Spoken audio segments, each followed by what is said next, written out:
Oriental foundation register. ಇವರು ಕನ್ನಡ ಮತ್ತು ಸಂಸ್ಕೃತಿ ಇಲಾಖೆ ಸಹಯೋಗದಲ್ಲಿ ಕನ್ನಡ ಸಾಹಿತ್ಯ ಪರಿಷತ್ ಚಾಮರಾಜಪೇಟೆಯಲ್ಲಿ ಮಾನವ ರತ್ನ ಹಾಗೂ ರಾಣಿ ಚೆನ್ನಮ್ಮ ಪ್ರಶಸ್ತಿ ಸಮಾರಂಭ ಭವ್ಯವಾಗಿ ನೆರವೇರಿಸಿದರು. ನಾಡಿನಾದ್ಯಂತ ಸುಮಾರು 90ಕ್ಕೂ ಹೆಚ್ಚಿನ ಸಾಧಕರಿಗೆ ಅವರು ಮಾಡಿದ ಸೇವೆಗೆ ಪ್ರಶಸ್ತಿ ಪುರಸ್ಕಾರ ನೀಡಿ ಗೌರವಿಸಿದರು. ಪ್ರಾಂತ್ಯ ಅಧ್ಯಕ್ಷ ಸಂಸ್ಕಾರ ಭಾರತಿ ಕರ್ನಾಟಕ ದಕ್ಷಿಣ ಹಾಗೂ ಖ್ಯಾತ ಚಲನಚಿತ್ರ ಹಾಗೂ ರಂಗಭೂಮಿ ಕಲಾವಿದರು ಆದ ಶ್ರೀ ಸುಚೇಂದ್ರ ಪ್ರಸಾದ್ ಅವರು ದೀಪ ಬೆಳಗಿಸಿ ಕಾರ್ಯಕ್ರಮ ಆರಂಭಿಸಿದರು.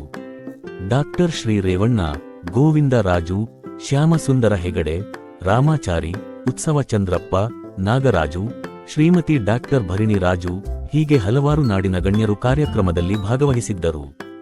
ಓರಿಯೆಂಟಲ್ ಫೌಂಡೇಶನ್ ಸಂಸ್ಥಾಪಕರು ಆದ ರವಿಕುಮಾರ್ ಅವರು ಮಾತನಾಡಿ, ತಮ್ಮ ಕೆಲಸ ನಾಡಿನ ಎಲ್ಲರಿಗೂ ತಲುಪಬೇಕು, ಆದಷ್ಟು ಜನರಿಗೆ ತಾವು ಸಹಾಯ ಮಾಡಬೇಕು ಅಂತ ಹೇಳಿದರು.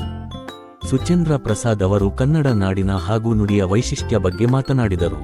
ಖ್ಯಾತ ಸಮಾಜ ಸೇವಕರು ಆದ ಶ್ರೀ ಶ್ಯಾಮಸುಂದರ ಹೆಗಡೆ ಅವರು ರೈತರಿಗೆ ಮಾಡುತ್ತಿರುವ ಸಹಾಯ ಗುರುತಿಸಿ ಅವರಿಗೆ ಮಾನವ ರತ್ನ ಪ್ರಶಸ್ತಿ ನೀಡಿ ಗೌರವಿಸಲಾಯಿತು. ಮಾನವ ರತ್ನ ಪ್ರಶಸ್ತಿ ಸ್ವೀಕರಿಸಿ ಅದನ್ನ ನಾಡಿನ ರೈತರಿಗೆ ಸಮರ್ಪಿಸಿದರು. ಮಾವು ಬೆಳೆದ ರೈತರು ತಮ್ಮನ್ನು ಸಂಪರ್ಕಿಸಿದರೆ ಉತ್ತಮ ಬೆಲೆಯನ್ನು ದೊರಕಿಸಿ ಕೊಡುವುದಾಗಿ ಅವರು ಈ ಸಂದರ್ಭದಲ್ಲಿ ಹೇಳಿದರು. ಹಲವಾರು ವರ್ಷಗಳಿಂದ ರವಿಕುಮಾರ್ ಅವರು ನಾಡಿನ ಎಲೆಮರೆಕಾಯಿಯಂತೆ ಇರೋ ಸಾಧಕರನ್ನು ಗುರುತಿಸಿ ಸನ್ಮಾನ ಕಾರ್ಯಕ್ರಮ ನಡೆಸುತ್ತಾ ಇದ್ದು ಎಲ್ಲರಿಗೂ ಮಾದರಿಯಾಗಿದ್ದಾರೆ.